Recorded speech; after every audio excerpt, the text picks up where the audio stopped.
Ponto de Vista. Apoio Grupo Mendes.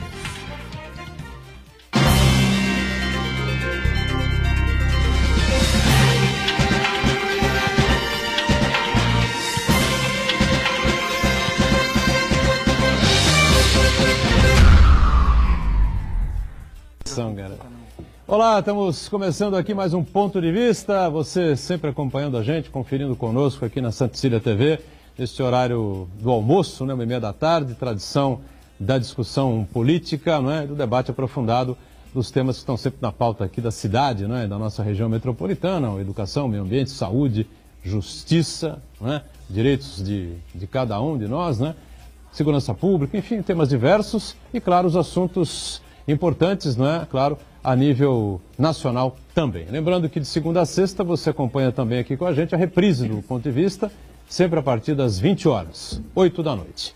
Um prazer recebendo aqui à minha direita, né, presidente da Ordem dos Advogados do Brasil, subseção Santos, OAB Santos, doutor Luiz Fernando Rodrigues, que participa com a gente mais uma vez. Tudo bem, Luiz Fernando? Prazer tê-lo a bordo mais uma vez. Turão, o prazer é meu de estar na bancada mais uma vez, ao lado do Santana, ao lado do Joaquim, grande amigo, e ficar à disposição dos colegas de bancada para esclarecer alguma questão eventual da ordem ou da advocacia em geral. Muito bem. Joaquim Fernandes, advogado da área criminal, também com a gente em mais esta edição do Ponto de Vista. Tudo bem por aí, Joaquim? Tudo bem, graças a Deus, Boturão. Um prazer enorme retornar ao programa. Marcos Santana, meu amigo corintiano.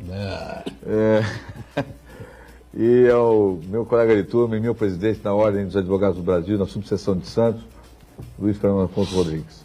Cara, eles enterraram a seleção brasileira, cara. Puta, enterraram, né? Aquele mundo de vermelhos, né? Eles são vermelhos, mas não se assumem. Isso é terrível, mas tudo bem, né? Deixa quieto, vamos em frente, que o que importa está para frente. Marcos Santana lá na ponta, acompanhando as redes sociais, né? E as nossas transmissões aqui do Ponto de Vista, a sua participação, que é sempre importante com a gente aqui. Tudo bem aí, Santana? Joaquim, só rindo, né? O choro é livre, né? Boa tarde. Aqui, ó, o bom do negócio é que você lembra muito bem que na Copa eu mandei um áudio, né, pro Boturão. Logo após o programa, a gente foi, eu particularmente fui espinafrado no programa porque defendi o Paulinho, né? Paulinho, um jogador que está acima de qualquer suspeito. Tanto que ele está na China, é o lugar dele. A próxima Copa, estamos pensando em naturalizar o Romero, né? Próxima Copa é naturalizar. Próxima operação é vamos naturalizar o Romero. É capaz mesmo, né? Capaz eu quero cumprimentar dar essa ideia de se o Tite continuar até lá mesmo, capaz. Eu quero cumprimentar você que nos acompanha ao vivo, convidar você a participar do programa, mandando sua pergunta, crítica, sugestão, pelo Facebook, Ponto de Vista com Edgar Boturão, ou por e-mail, contato@pontodevista.tv.br. O programa também pode ser acompanhado ao vivo pela internet, santaportal.com.br/tv. As edições anteriores ficam disponíveis no nosso canal no YouTube, na nossa página no Facebook. E você que nos acompanha a reprise às 20 horas, uma boa noite. Boa noite, é o nosso mantra de todos os dias. O programa se encerra ao vivo, né? Às 2h30 da tarde, claro. Daí até às 8, quando você acompanha a nossa reprise, pode acontecer até barbaridades, né, na República Brasileira, e você, claro, não vai acompanhar, porque nós, ao vivo, evidentemente que não tínhamos ainda as informações de tudo que pode acontecer, né? As coisas andam mais maneiras, né? Andam menos dramáticas, né, pelo Brasil ultimamente, mas agora o STF retomou as suas atividades, né, que eu considero absurda, essa paralisação de 30 dias, né, uma coisa que não tem o menor sentido, né? STF, FTJ, as cortes que ficam abaixo, elas continuam funcionando, né? O STJ e o STF tiram 30 dias, para quê, afinal de contas, né? Agora retomam as atividades, uma expectativa enorme, né, de suas excelências, né? Excelências para nós, porque eu acho que eles se sentem divindades, né? Acima de todo, né? Eu tenho certeza, né? Tenho certeza. Ou seja, agora fica todo mundo esperando e volta o STF com uma série de situações aí para resolver, né, Joaquim? Eu acho, viu, Boturão, que o momento hoje do Supremo, do país, exige das instituições, executivo, legislativo, judiciário, uma nova reflexão sobre a sua estrutura, a sua organização. O país não comporta hoje as estruturas de judiciário, legislativo e executivo da forma e na forma como estão hoje. Um exemplo clássico é esse. É cabível hoje, o país numa situação dramática financeira, dramática politicamente, você ter uma corte superior 30 dias sem trabalhar? É absurdo. Não tem cabimento, não tem estrutura lógica. Né? Nos dias de hoje, isso poderia caber no passado, como de fato cabia até para as instâncias ordinárias, que também paravam em julho, quando o mundo era outro, o país era outro. Hoje nós precisamos que as instituições, repito, a exaustão, legislativo, judiciário e executivo, que a gente só cobra o executivo. Pouco legislativo e muito pouco mesmo o judiciário. Todos têm que dar o seu quinhão de colaboração para o país andar para frente. Do jeito que está, nós vamos continuar rodando em círculos. Vou só apresentar aqui o Esmeraldo, né? Esmeraldo Tarquínio Neto, também com a gente nesta edição de quarta-feira. Já cumprimento o Esmeraldo e já passo a bola para ele, depois a opinião também do nosso presidente da OAB Santos, né, em cima desse tema. Né? O STF volta hoje, fica uma expectativa enorme para que tudo que vai ser resolvido. Tem mudança na presidência, tem mudança no TSE também, enfim, tudo podia ter sido feito de uma maneira mais calma, mais intercalada, enfim, não é? As coisas podiam continuar durante o mês de julho, mas as santidades, né? Divindades, como eu citei há pouco, teriam 30 dias de férias. Tudo bem aí, né, Esmeralda? Tudo bem, Edgar? Apesar de tudo bem. Né? Rever amigos sempre é bom, né? Edgar, o Luiz Fernando, o Joaquim, o Marco. Só reforçando a ideia de que o recesso tem origem no hemisfério norte, em meses em que a neve fazia com que as pessoas não pudessem sair de casa. Isso no século XIX, no século XVIII. Então, é óbvio que o sujeito, por exemplo, nos Estados Unidos, quando surgiu a independência, as sessões do Congresso americano eram feitas nos meses em que não tinha neve. Então, você tinha obrigatoriamente um recesso em dezembro e janeiro, talvez até fevereiro, mas 30 dias em dezembro e janeiro, né, o recesso forense no final do ano, com o início do ano, e mais 30 para o STF no mês de julho, realmente me parece bastante fora de propósito, principalmente no momento em que o país vive. Você tem ano eleitoral, você tem troca agora em setembro, o Toffoli assume o Ministério, o STF, a Rosa Weber assume o TSE, turma, né? Não, o Rosa Weber, o TSE e a Carmen Lúcia volta para o plenário. Então, na realidade, essas coisas são coisas que não deveriam ser melhor pensadas. E, no meu modo de ver, só acontecem porque tem a TV Justiça. Porque você tem todo dia o plenário do Supremo, eventualmente as sessões das turmas sendo filmadas, e então é uma oportunidade ímpar de aparecimento, de visualização desses ministros. Bom, e não deixa de ser também, né? O Joaquim falou que a gente cobra muito o poder executivo, é verdade, né? Costumeiramente, mas muito não. Cobra basicamente o executivo, quase nada o judiciário e bastante também, até mais o legislativo. Mas o legislativo também não tem que parar no mês de julho. É um negócio inacreditável uma coisa dessas, entendeu? Porque aí chega 20 de dezembro, a casa para, ou até um pouco antes. E só volta em 1 de fevereiro. Tudo bem, então você tem uma parada, uma paralisação por ano para explicação. Essa conversa, o Legislativo, Câmara Federal ainda segura até dia 13, 14, né, do mês de julho, né? Mais ou menos por aí. Depois sai todo mundo. E aí fica essa farra aí com dinheiro público, né? Mais uma, né? Que a gente não consegue entender. Turão, é verdade, a população em geral não entende, não aceita esse período de recesso forense no mês de julho nas instâncias superiores, fica realmente parada toda a falta de julgamentos e pior que isso, a forma como os ministros têm se comportado, principalmente não só na TV Justiça, mas nas mídias em geral. Nunca se viu, num tempo tão recente, os ministros do Supremo brigarem entre si, se exporem publicamente nas redes sociais, se oferecendo para entrevistas, para atacar a posição ideológica ou jurídica de um outro ministro.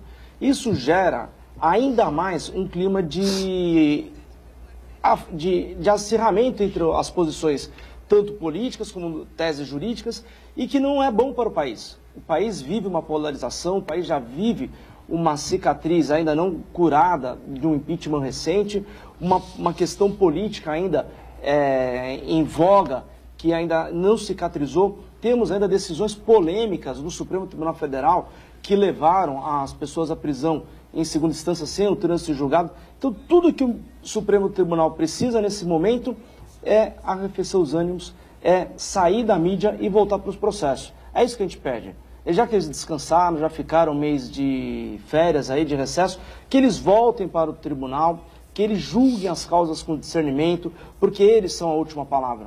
O Supremo Tribunal Federal é a última palavra.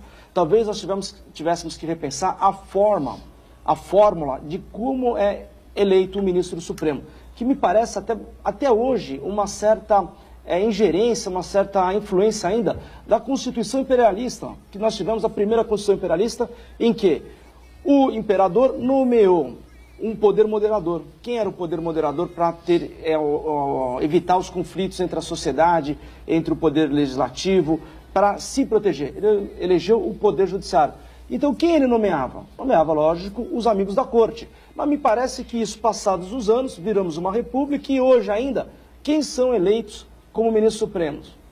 Nós temos aí os amigos da corte. Então, essa fórmula precisa mudar. A corte não acabou, né? Basta ver a derrama, né? Essa é uma situação que tem que ser refletida. De impostos que vão todos os impostos para a mão do rei de plantão, do imperador de plantão, ou da imperatriz de plantão. Então não mudamos muito. E depois, ao seu bel prazer, né, distribui ali para os pires. E né? 13 anos de governo de um partido só, sem precisar nominar, ele nomeou 5, 6 ministros. Então? Sim, mas assim, eu particularmente não acho que a forma de escolha seja tão ruim. Porque em outros países do mundo a escolha é feita dessa forma. O executivo, o que falta é, primeiro, um critério objetivo, o mais honesto de sabatina dos indicados. Não é? Saber se as posições deles são realmente aquelas em que eles estão falando ao plenário. Exemplo clássico da Rosa Weber, que quando foi sabatinada, expressamente disse que era contra a prisão em segunda instância. Depois ela muda o seu posicionamento e depois se submete àquilo que ela chama de colegialidade. Nos Estados Unidos, o sujeito é indicado pelo presidente da República. Se ele é republicano, ele indica um republicano, mas esse republicano ele terá que ser sabatinado de verdade. Agora, aqui não. Aqui o sujeito é indicado, como é o caso do Toffoli, sem nenhuma bagagem jurídica suficiente para que ele fosse ministro do Supremo Tribunal Federal. Os demais, nós podemos criticar, podemos achar que o Lewandowski, né, Ismael, seja um sujeito, eu não gosto dele, mas ele tem uma formação jurídica, ele veio do TJ de São Paulo. Eu posso não gostar de Gilmar Mendes, mas eu tenho que reconhecer que o Gilmar Mendes é um sujeito brilhante em direito constitucional. Ora, quem é o Dias Toffoli na hora do dia? Tentou ser juiz, né? 2 vezes. Quem é ele na hora do dia? Não, e sem contar, desculpe, Joaquim, Claro. sem contar que as sabatinas feitas em barco no Lago Paranoá. Caso específico deste, né? Do Alexandre de Moraes. Alexandre de Moraes. Quer dizer, eu espero que ali não tenha sido feito nenhum tipo de acordo, mas... Não. Presume-se. Acordo não. Presume-se. E aí Agora- chega lá na hora da sabatina, ficam tecendo luvas, né? Falando que o sujeito é maravilhoso, que o sujeito é brilhante, que o sujeito é extraordinário. Mas ninguém cobra depois a contradição de posições que ele afirmou perante a comissão do Senado e depois quando ele está votando. Nós Agora, é que somos culpados, inclusive. Né? O aspecto mais importante que vai envolver a Suprema Corte será, nestes próximos meses aí, na opinião de vocês, nos próximos momentos aí, a situação eleitoral do ex-presidente Lula? Ou vocês acham que isso é favas contadas? Depende de que ponto de vista você está trazendo a disputa eleitoral. Se ela for no Não, TSE... o PT insiste, assim, o PT se for insiste TSE que é o uma Lula coisa... é o candidato. Não, eu acredito até que eles vão fazer isso, mas assim, nós temos duas questões, não é? A questão puramente eleitoral... Aqui, só para embasar mais um pouco, então, o ministro Fux, que é hoje o presidente do TSE, não será durante as eleições, né? Sim. Que a Rosa Weber vai assumir agora em agosto ou setembro? Setembro, né?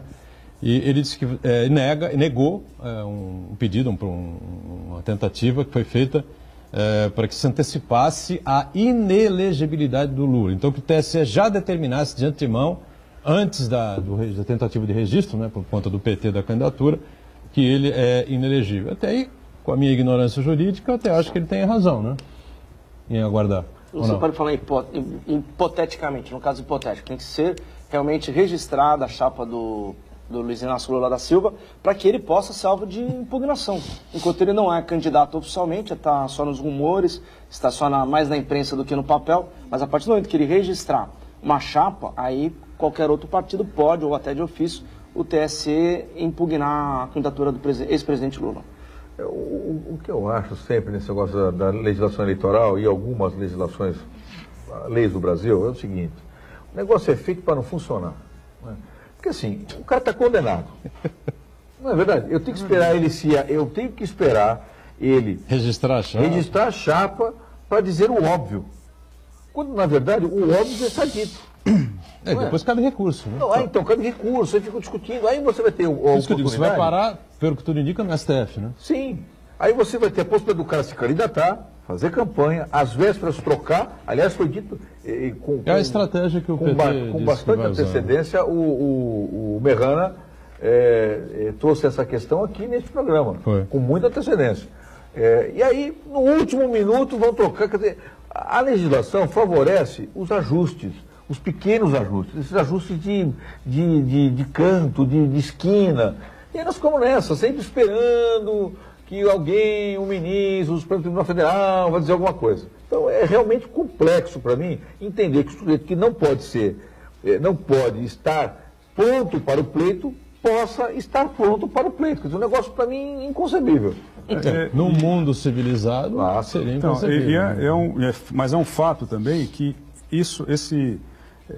esse cachorro correndo atrás do rabo ocorre porque o STF não decidiu. Porque quando houve questionamento de ministros, o Marco Aurélio tem lá o tema pede a Carmen Lúcia a pauta desse tema, ela tem se furtado a fazer isso, mas quando a ministra Carmen Lúcia deixa de discutir isso no plenário do Supremo, eu acho que ela está atrasando uma decisão que, como o Joaquim acabou de colocar, é aparentemente o que vai acontecer. Só que só vai acontecer depois do dia 15 de agosto, que é a data do registro das candidaturas. E com isso você perde um tempão aí, as pessoas ficam sem saber o que vai acontecer. Agora, Esmeraldo, esse país é um país, do ponto de vista jurídico, de certo modo esquizofrênico.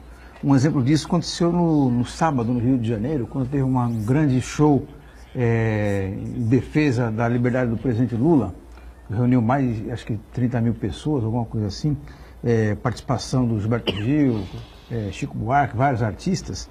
E fiscais do Tribunal Regional Eleitoral do Rio de Janeiro foram lá e apreenderam um boneco do Lula com a faixa presidencial, Lula presidente, dizendo que era campanha antecipada. Quer dizer, se o cara está preso em segunda instância, em tese inelegível, como é que ele vai fazer campanha antecipada se ele não pode? Quer dizer, é uma esquizofrenia. Não é porque ele não pode, é porque ele não tem o registro, o registro da candidatura.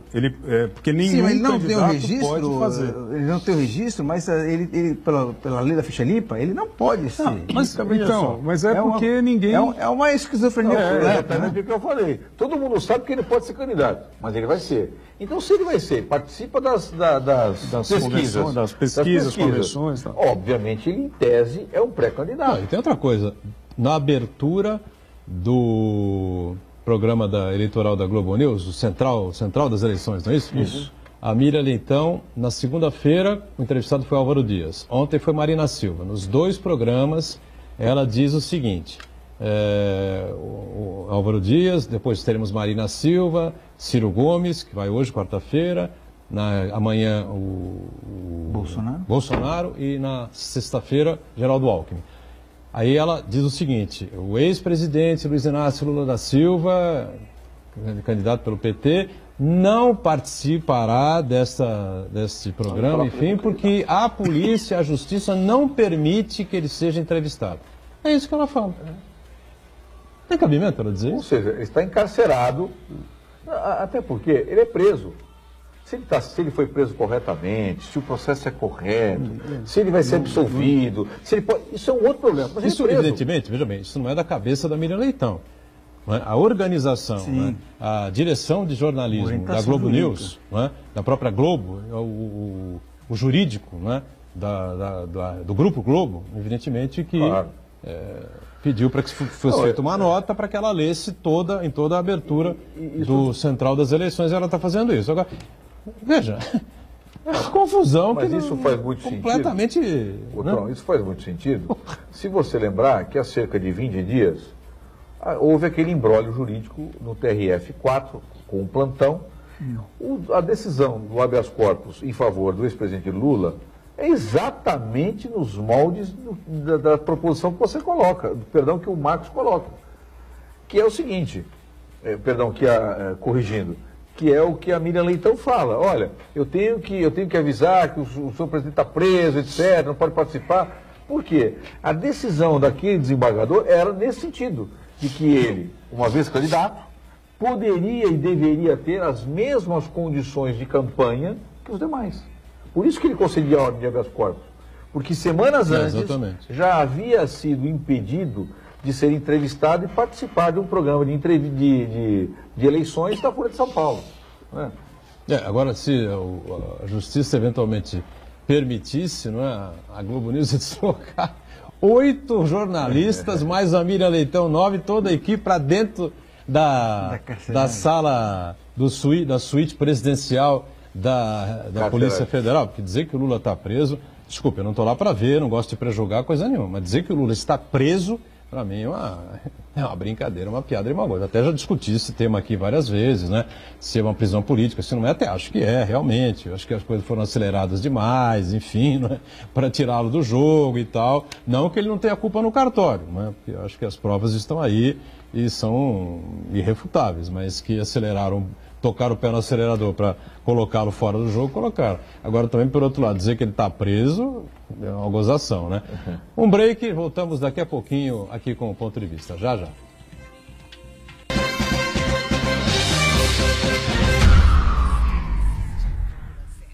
Existe um lugar em Santos onde você encontra os empreendimentos mais fascinantes da região. Um lugar amplo, aconchegante, feito para oferecer o melhor atendimento para você. Um lugar que reúne as melhores opções residenciais e comerciais nos bairros mais nobres de Santos. Um lugar que a gente nem precisava dizer, porque você já sabe. Central de Vendas Grupo Mendes, Rua Guaiaó 55, Aparecida. Venha fechar um bom negócio para abrir as portas do seu novo lugar.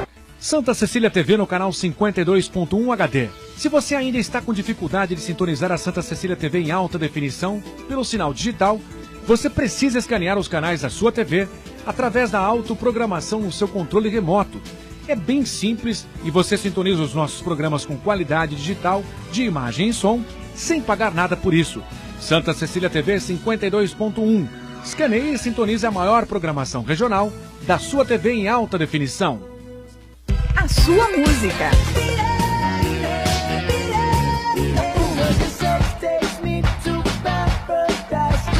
A sua notícia. 107,7 Notícias. O seu locutor. A sua promoção. Ligue agora 3234-1077. Participe você também e ganhe muitos prêmios. O seu cantor. A sua rádio. 107,7 Santa Cecília FM.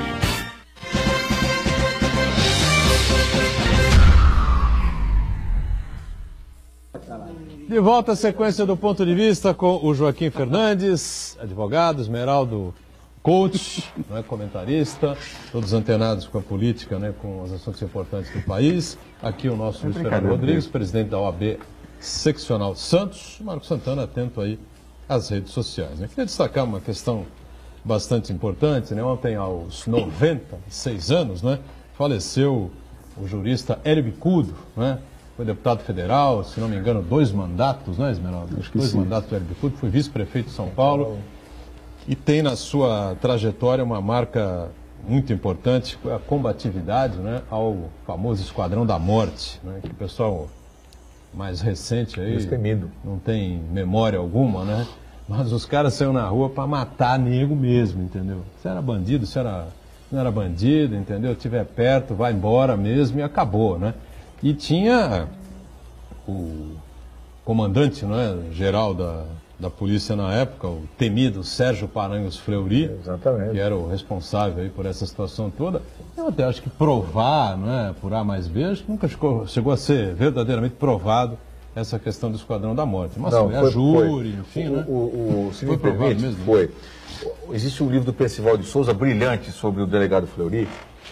E isso, o livro é maravilhoso. É um livro de talvez 10, 15 anos, se não mais. E ele detalha toda a figura do Sérgio Paranhos Fleury como o homem que fez o serviço sujo da ditadura. Né? É um homem que, às vésperas de julgamento, ele era demitido da função de delegado-geral, aí era recolhido, depois o processo anulado.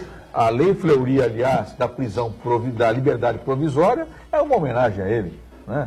Quando ele deixou de ser delegado-chefe do DOPS, para se evitar que ele fosse preso em função dos inúmeros processos que ele respondia, criou-se a lei que era a da liberdade provisória, ou seja, se você tiver bons antecedentes, residência fixa e trabalho, você pode responder o processo de liberdade. E foi a júri, entrou no júri no dia do seu julgamento, abraçado com o então secretário de Segurança Pública do Estado de São Paulo, que era o Antônio Erasmo Dias. Né? O Erasmo, como quem diz, o Erasmo entrou com ele, como quem diz, o Estado esse é meu. Ao lado. Esse é meu. E tal, né? E um dos promotores desse caso, foi o Leão Sion. Né? É verdade. Lembra disso? Eu lembro sim. Leão Sion. Santos, né? Santos, Santista, né? O Leão Vidal Sion, todos os que é pai de um amigo nosso, né? Vários amigos. Família de Vários advogados. amigos nossos, e é uma verdade, o doutor Leão fez parte disso. Eu queria dizer o seguinte, eu tive a oportunidade de assistir palestras do Hélio Bicudo. Quando eu estudava na PUC, ele ia à PUC, eu não sei se ele não era professor lá, não me recordo dele ser professor, mas ele ia à PUC, então eu ia ouvi-lo lá. Depois tive a oportunidade de me encontrar com ele em algumas oportunidades, em algumas ocasiões. E ele teve um papel na denúncia que fez contra os Esquadrões da Morte, que foi fundamental num determinado momento, quando a Comissão de Justiça e Paz fazia um trabalho da Cúria Diocesana de São Paulo. Dom Paulo Dom Paulo fazia um trabalho excepcional em busca de presos que tinham sido mortos pela ditadura militar.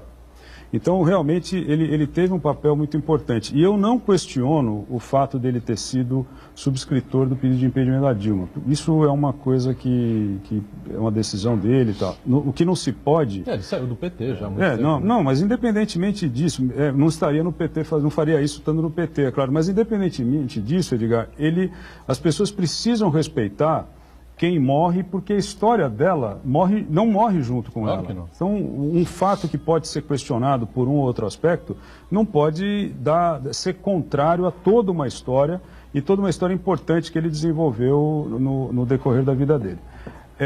Eu ouvi ontem uma brincadeira, ela é de relativo mau gosto, não é de tão mau gosto, mas que o falecimento do Hélio Bicudo, que é um falecimento natural, aos 96 anos de idade, você está mais próximo de falecer do que de permanecer vivo. Né? Porque a Janaína... de que ele não queria ver a aceitação do convite do Bolsonaro para a Janaína ser vice-presidente dele. Ele não queria dar opinião sobre isso daí. E que será certamente até porque quem assistiu ao Roda Viva de segunda-feira com o Bolsonaro viu o desrespeito com que ele trata a democracia, quando ele faz aquela resposta absolutamente desrespeitosa em relação a José Gregório. Eu não tenho o menor... mas o José Gregório foi ministro da Justiça do Fernando Henrique. Não me importa que ele tenha sido, porque antes de ser ministro da Justiça do Fernando Henrique, o José Gregório foi um excepcional jurista. É um filósofo, ele é um sujeito que entende de coisas que o Bolsonaro jamais sequer sabe que existem. Não entende nada. Não, ele não sabe que existem. Ontem, com a presença do prefeito de São Vicente aqui, Pedro Gouveia, né, que assinou embaixo, inclusive nos ajudou aqui a pedir para que as pessoas, né, façam uma reflexão. O Brasil entrou numa situação dramática e o Brasil não precisa de um comediante. Então, para entrar no lugar desse cidadão, era melhor o Tom Cavalcante, O Jô Soares está com 80 anos, não sei, mas o Jô Soares é muito inteligente, né? Completamente acima da média, um homem de centro-esquerda, né? Jamais eu vou poder comparar. Jô Soares, perdão por ter citado o seu nome nesta situação que envolve esse infeliz candidato à presidência da República. Ele não entende nada, não sabe nada, não precisa saber de nada, porque o economista fala isso, o cara da saúde vai resolver aquilo e tal, não sei o quê. Ele só sabe falar sobre o exército, sobre a época da ditadura, sobre meter bala, sobre carregar arma de fogo e uma comédia, né? Eu quero ver o que vai acontecer. Aliás, eu faço um convite aqui. A casa é absolutamente democrática, né? Por isso nós estamos aqui, temos direito a opinar, a tribuna livre aqui, a família Teixeira é absolutamente democrática em todos os sentidos, né? Então a gente pode falar abertamente, né? Eu convido você a assistir, né? Assista esse Central das Eleições da Globo News. São 2 horas, né?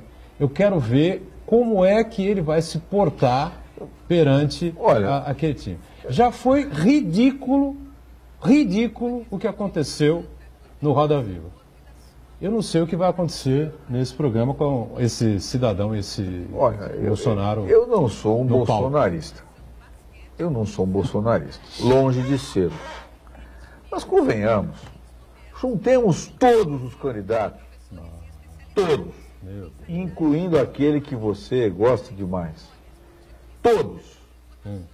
Todos dão respostas genéricas. Todos. Sem exceção. O cara pergunta, o que você vai fazer na saúde? A saúde, ela precisa. A saúde, porque o médico... Isso você tem que diminuir o Estado. O que você acha da educação? Para isso você tem que simplificar. Que na verdade, nós estamos escolhendo. Você está colaborando. Tem break ao agora? contrário. Se você pegar o Guilherme Boulos, por mais que você discorde dele, ele tem propostas. Ciro Gomes tem propostas. Geraldo Alckmin tem propostas. Aliás, desculpe, antes de vocês descerem a marreta em mim... Não, ninguém precisa descer marreta.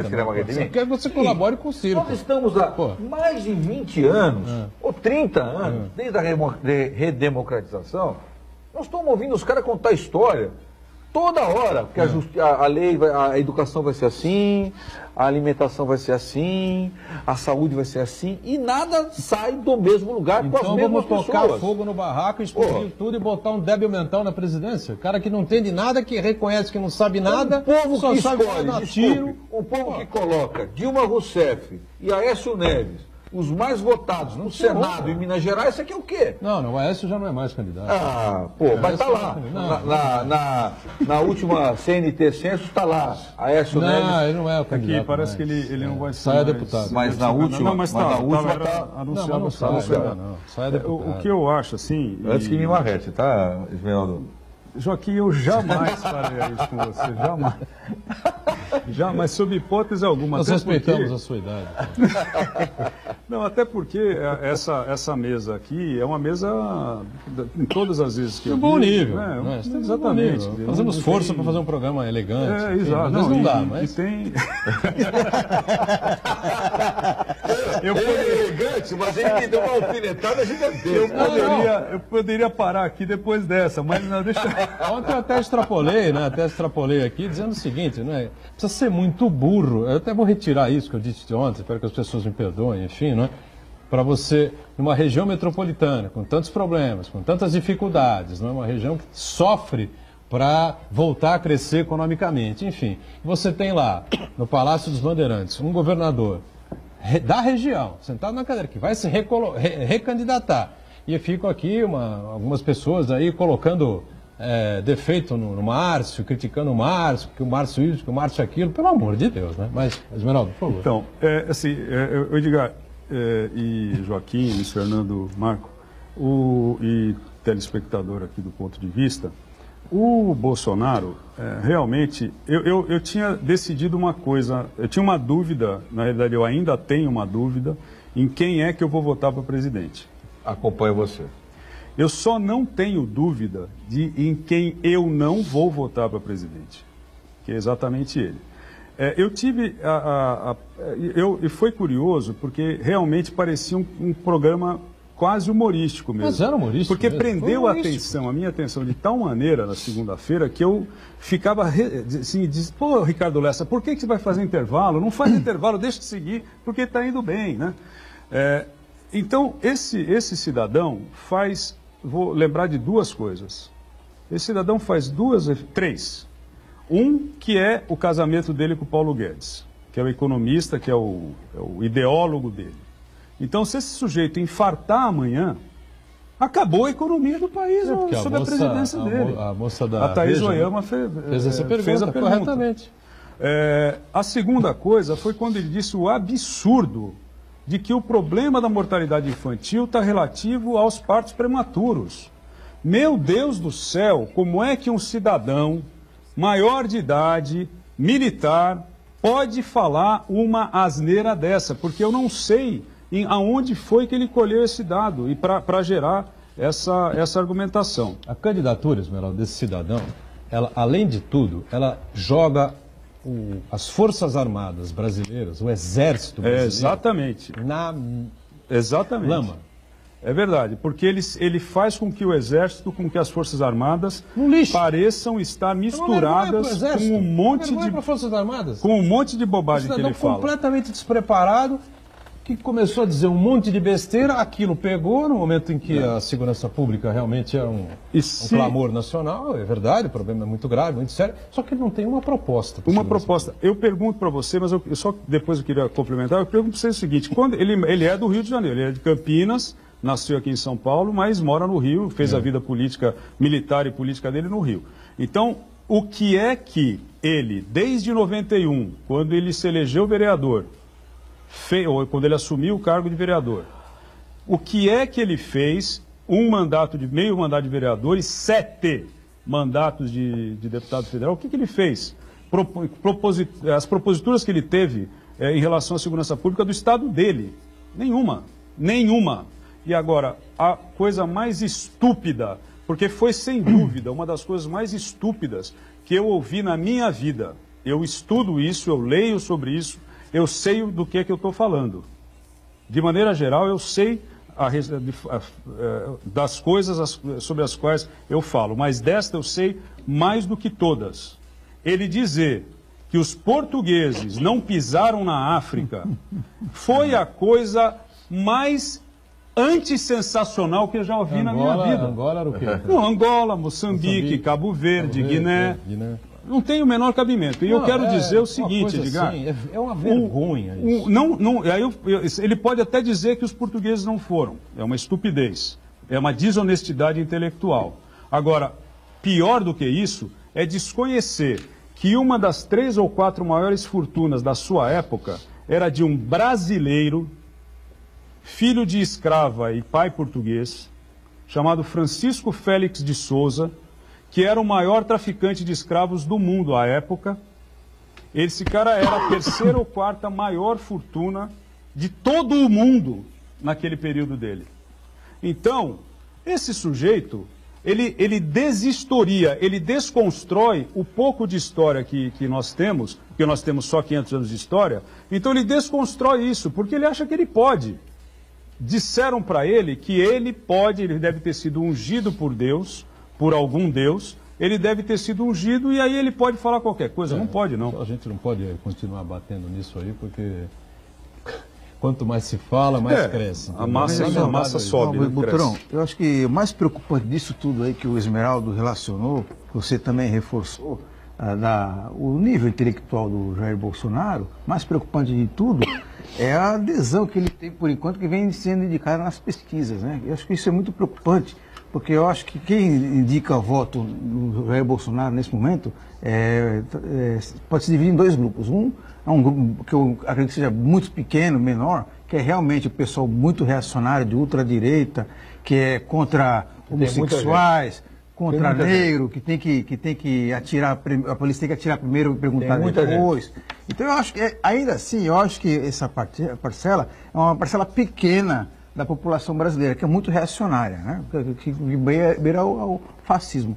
E tem uma outra parcela, que aí sim, que eu acho que é o desafio de todos nós, que são os desavisados, né? Aquele iludido, aquela pessoa que está descrente com a política, que acha que está esperando um salvador da pátria, né? E fica acreditando no que agora aquela filósofa Elaine Brum chama de auto-verdade. o sujeito coloca na cabeça que aquilo que ele pensa é verdade, começa a espalhar por aí, né? E ele, a veemência dele, a virilidade, como ele gosta de se designar, com o que ele fala, né? Com o ímpeto com que ele defende o ponto de vista dele, acaba meio que contagiando essas pessoas que estão desencantadas. Então eu acho que nesse momento agora, o desafio de todos nós que queremos um país mais solidário, que evolua, que não volte ao século XV, é que façam um trabalho de conscientização com essas pessoas que, na verdade, elas estão indecisas, elas estão descrentes e acreditam que o Jair Bolsonaro, nesse momento, seria a melhor opção. Mas precisamos informar o risco que representa para o país, para a democracia do Brasil,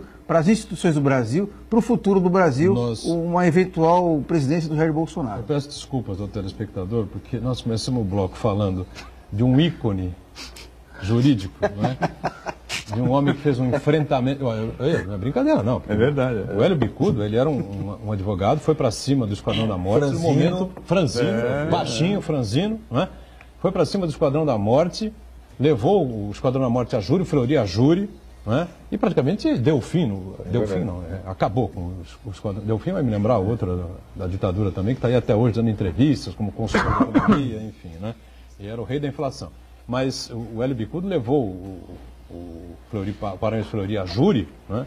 E acabou o Esquadrão da Morte, com aquela atuação dele, no momento, meu amigo, em que as pessoas normalmente tinham medo de mostrar o RG, tá certo?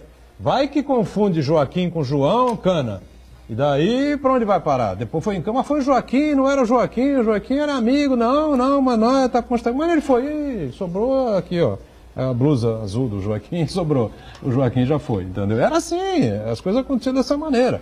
E olha, naquele momento, ter esse tipo de enfrentamento, meu amigo, precisava ter 3 roxos, como diria o Collor, né? Entre as pernas. E esse homem tinha. Viu? Então, realmente foi um homem que deixou uma marca. Não sei se antes de fechar o bloco aqui, se o Luiz Fernando quer completar alguma coisa. A gente vai falar depois dessa iniciativa da OAB também, em relação às prerrogativas dos advogados. Pois não, Com certeza a OAB do Brasil inteiro ela está de luto com a perda dos maiores ícones de toda a sua história, pela sua luta, pelo seu exemplo de vida, advogou até seu último respiro, ele era advogado, ia à sua banca de advocacia todos os dias, lecionou enquanto teve saúde, é dono de obras, pareceres e, antes de tudo, uma conduta ímpar de advogado. Foi sempre altivo, foi sempre guerreiro, independente de quem estivesse no poder, se era partido A ou B ou C, a bandeira dele sempre foi a ética, sempre foi a defesa da Constituição de forma intransigente. Então todo o nosso respeito e nosso luto por um daqueles que foi um dos nossos maiores ícones da história da advocacia. E as minhas desculpas ao telespectador por ter aberto o bloco falando de Hélio Bicudo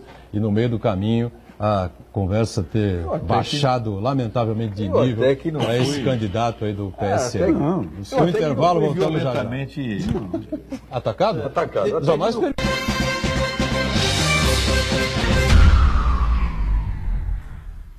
Existe um lugar em Santos onde você encontra os empreendimentos mais fascinantes da região. Um lugar amplo, aconchegante, feito para oferecer o melhor atendimento para você. Um lugar que reúne as melhores opções residenciais e comerciais nos bairros mais nobres de Santos. Um lugar que a gente nem precisava dizer, porque você já sabe. Central de Vendas Grupo Mendes, Rua Guaiaó 55, Aparecida. Venha fechar um bom negócio para abrir as portas do seu novo lugar. Quer se dar bem no Enem 2018 e ainda concorrer a bolsas de até 100% em qualquer curso da Unisanta? Faça o 11º simulado aberto que a Universidade Santa Cecília preparou para você. Inscrições gratuitas pelo site www.unisanta.br/simulado e prepare-se para o Enem com um formato de prova real. Informações 3202-7101.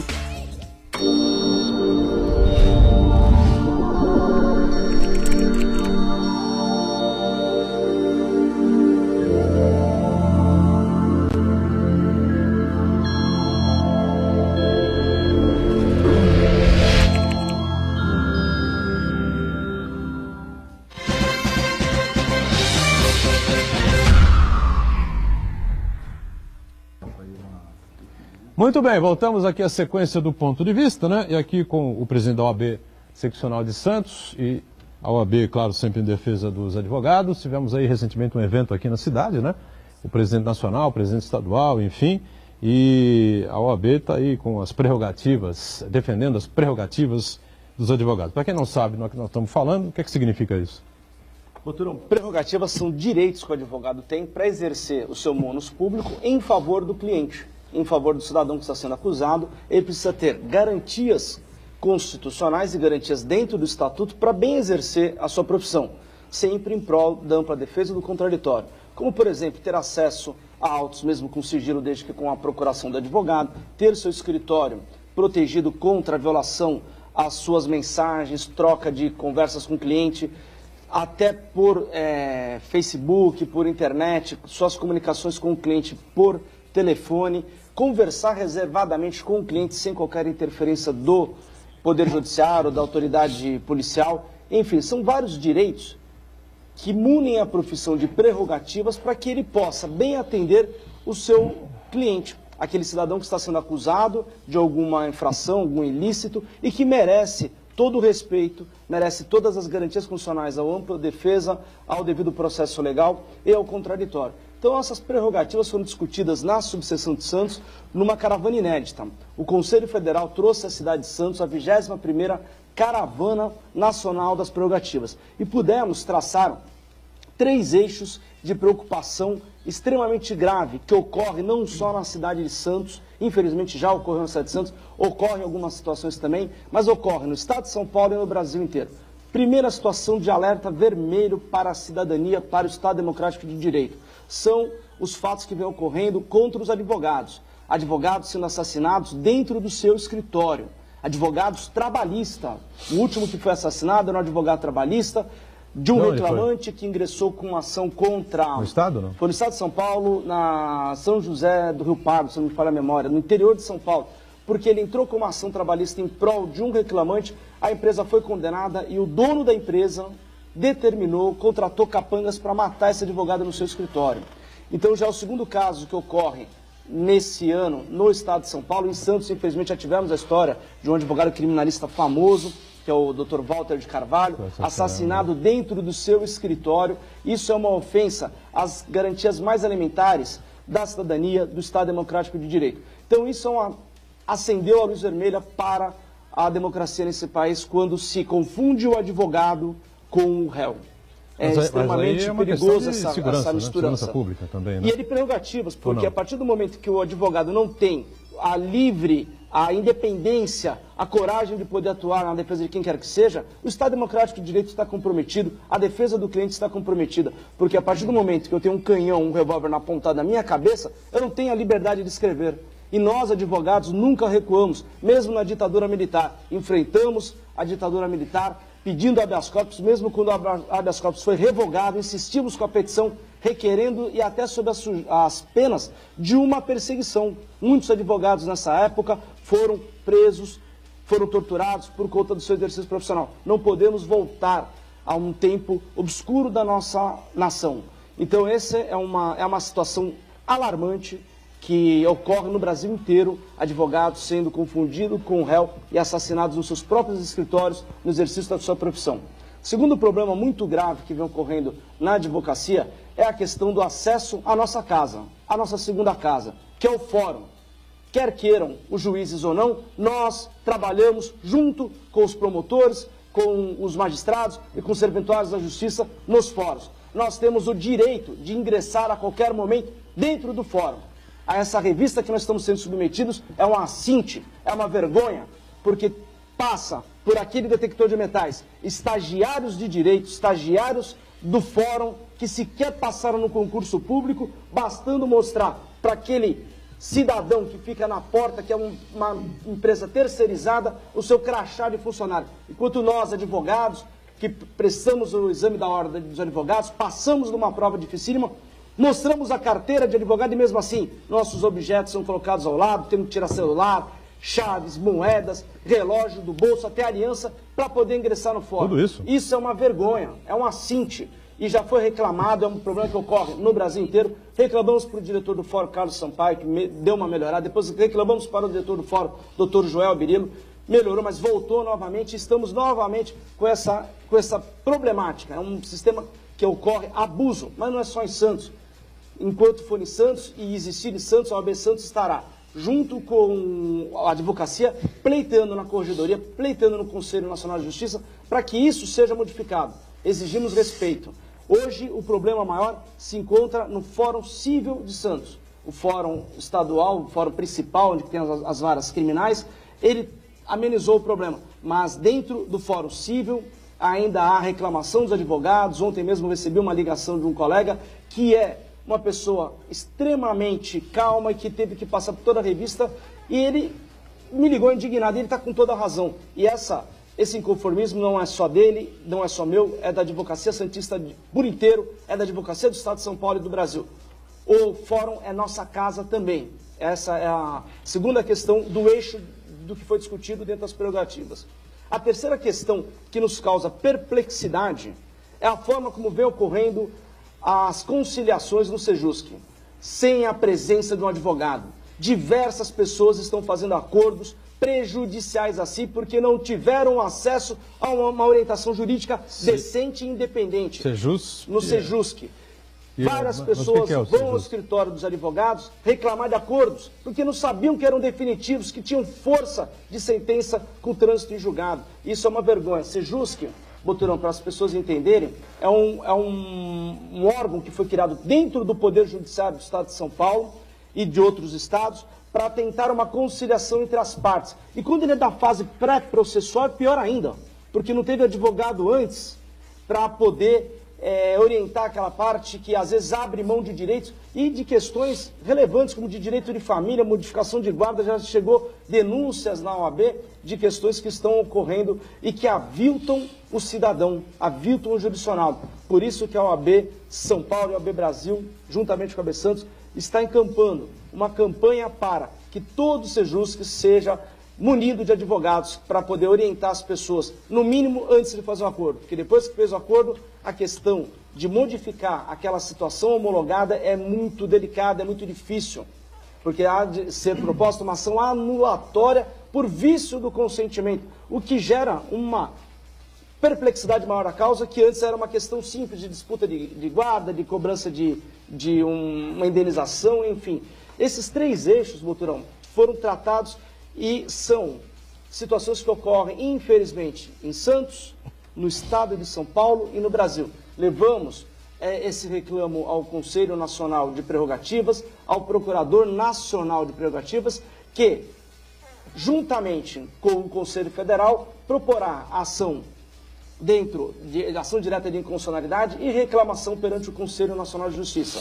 Essas foram as principais questões dentro do eixo das prerrogativas, além de desagravarmos um colega de profissão, Gabriel Dondon, que teve a honra de ter no seu desagravo o presidente nacional da OAB, Dr. Cláudio Lamáquia, o presidente estadual da Ordem dos Advogados de São Paulo, Dr. Marcos da Costa, e toda uma gama de conselheiros federais e conselheiros seccionais prestigiando uma ofensa sua ao exercício da advocacia. Toda vez que um advogado for violado nas suas prerrogativas dentro do escritório por uma autoridade que o fez de forma absurda, por abuso de autoridade, a OAB estará do lado desse advogado. E o Gabriel Dondon foi devidamente desagravado por uma atitude de promotores que hoje não estão mais aqui no GAECO, mas que passaram pela cidade e que não deixam saudades nenhuma na cidade de Santos e que foram devidamente agravados por conta da sua infeliz participação nessa cidade. O Luiz Fernando citou aqui o fórum principal aqui de Santos, onde tem as questões que envolvem os advogados criminalistas, né? Ali, a coisa é uma maneira que com criminalista ninguém se mete, né? É por causa disso, né? Não acho. Eu estive na cerimônia na segunda-feira, brilhantemente presidida pelo Luiz Fernando, nosso presidente. Mas eu sou um crítico de prerrogativas, Luiz Fernando. Já tive o prazer de dizer isso ao ilustre advogado, um dos mais brilhantes advogados de prerrogativas que a Ordem já teve, que é o Dr. Paulo Sérgio Leite Fernandes, né? Eu acho que, por exemplo, as faculdades deveriam ter no seu currículo prerrogativas o estudo das prerrogativas. Porque o exame de ordem hoje, por exemplo, ele privilegia o exame da ética e disciplina, mas o número de perguntas sobre prerrogativas ele é absolutamente desproporcional à disciplina, às questões de disciplina e ética. Mas acho que a ordem vem fazendo um bom trabalho, no sentido de prerrogativas, esta caravana que eu tive o prazer de conhecer na segunda-feira, sob vossa presidência, eu achei sensacional, né? Acho sensacional realmente, porque hoje os advogados eles são um alvo. A sociedade acha que os promotores de justiça são os paladinos da justiça. Os juízes estão vendidos, segundo a população. E os advogados mais vendidos ainda, porque recebem dinheiro daqueles que são perseguidos, que são presos para defendê-los. Só que a defesa das pessoas, garantias de defesa, elas são absolutamente indispensáveis à população. Só quando você não tem, é que você vai ver o quanto fazia falta a presença de um advogado. Se o cara tem algum caso na família, né, nessa situação, né, e um amigo próximo, uma pessoa, aí você vai querer que a Constituição seja cumprida, que o advogado seja respeitado, que a lei seja cumprida, né? Diga, Santana. Fernando, o Guilherme do Amaral já perguntou uma questão que o Luiz Fernando acabou de responder com relação à revista dos advogados no fórum. O Raul Gonçalves Pinto pergunta sobre a questão do plano de saúde, teve um aumento de 20%, ele pergunta se não é abusivo e reforça também nessa questão Matheus Silveira, perguntando também sobre a questão do aumento dos 20%. E a Rafaela Lourenço, ela parabeniza o Edgar Boturão pelo programa, ele é fã do Edgar Boturão, um homem de austeridade máxima. Muito obrigado. Quem é? Rafaela Lourenço. Rafaela, beijo, obrigado, Rafaela. E ela pergunta para o Luiz Fernando se ele é candidato a presidente da OAB em dezembro. Dezembro não. Dezembro não pode, já foi. Ela queria saber porque ele diz que ele faz um bom trabalho, mas o Rodrigo Julião é amigo dela também. Namorou a irmã dela e pediu voto para ela. Ela queria saber para se decidir. Olha, em primeiro lugar, vamos falar do plano de saúde. Existem alguns planos de saúde. O que foi citado na pergunta é o plano de saúde da Caixa de Assistência de Advogados de São Paulo, que teve um reajuste de 20% e que a OAB São Paulo está tendo uma briga direto com a Qualicorp. Por quê? A OAB São Paulo não consegue contratar, houve uma reclamação na ANS para que ela contratasse diretamente com os planos de saúde. Então ela tem que usar de uma operadora do plano de saúde para que essa operadora possa depois fazer o contrato com a Unimed e com outras operadoras. E isso a OAB São Paulo está tentando quebrar. Ela entrou com uma ação judicial ano passado, foi julgada improcedente. Esse ano foi julgada procedente o recurso de apelação no Tribunal de Justiça, salvo o melhor juiz da Justiça Federal, salvo o melhor, da TRF. E essa questão voltou para a primeira instância para o quê? Para ser analisada a planilha base atuarial que existe naquele convênio que a OAB São Paulo fez com a Qualicorp. Então está sob júdice essa questão. O aumento de 20% realmente ele é abusivo. Ele parece abusivo em primeiro plano, né? Mas o grande problema dos contratos corporativos é que se tem que estudar a base atuarial. O nosso convênio, que é o da Santa Casa de Santos e com a Unimed Santos, é um outro convênio diferente desse dos reajustes de 20%, a Santa Casa mandou um ofício propondo um reajuste de 19% para a OAB Santos.